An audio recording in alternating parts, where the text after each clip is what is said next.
What them haters talking about?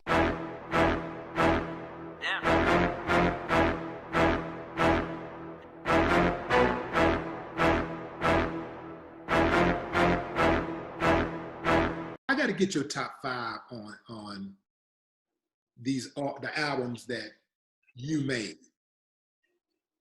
So let's start with Key Sweat, Make It Last Forever. You got God Self-Titled.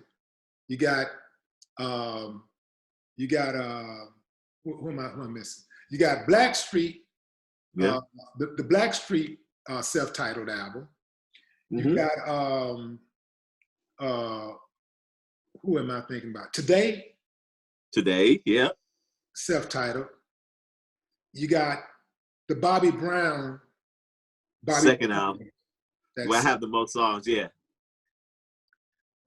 Rank your top five. I know it's hard, but rank your top five favorites, starting with number five.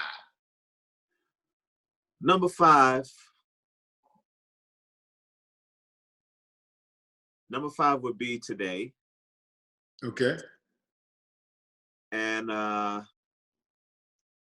number four would be Wow. That Real, wow. right now. Real. I have to say number four would be Black Street. Okay. Number three, Guy. Number two, Keith Sweat. Number one, Michael Jackson. Oh, I didn't even mention the Michael Jackson album. I mean, Yeah. how many, now which album was that again? The Dangerous album. That was the Dangerous album. But, yeah. But how many records did you do on there? 7. Oh, hell. It's 7, 6, 7, 7, 7. And Mike only put out like, what, 10 songs on that album, right? That one particularly, I think it was 12 or 14. Right. So I did have on that album. For that album, I did about 9. But he wanted to be politically, how you say, politically correct with all the different producers, but he knew that the album would center around him and I. Right. And I didn't know for 6 months.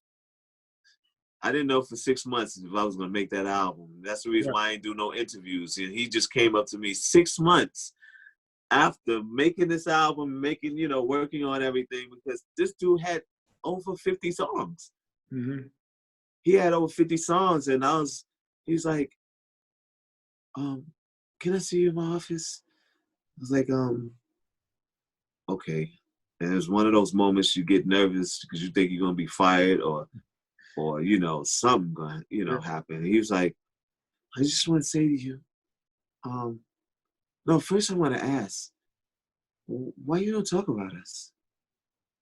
I said, what do you mean? He said, you don't do interviews. I was like, I don't do interviews because you got a doggone 50-page contract that's a doggone NDA. Right. Non-disclose. I know what that means. Right. So I'm not going to do no interviews and say, unless you say, because this is yours. This is your shit.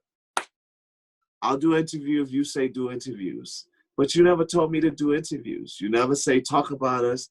You gave me a non-disclosure with no explanations behind it, like no rules or no whatever. You didn't. Right. In there it says do not disclose anything. You know what I'm saying? Right. So I didn't disclose us. So he started laughing and he's like, man, with you can talk about us. You can tell your family. It doesn't matter because you're my new friend. We built something here. It's 6 months. Right. You got to go out and talk about us. I want people to know about this album. I want people in your community to know. So that's why I started doing interviews. And he was like, this is great. Now I'm going to get you Rolling Stones and I'm going to get you this. And I started being in all these magazines I never even heard of. I did all the fanzines, like Right On, What We Do, Jet, the Black magazine. Right.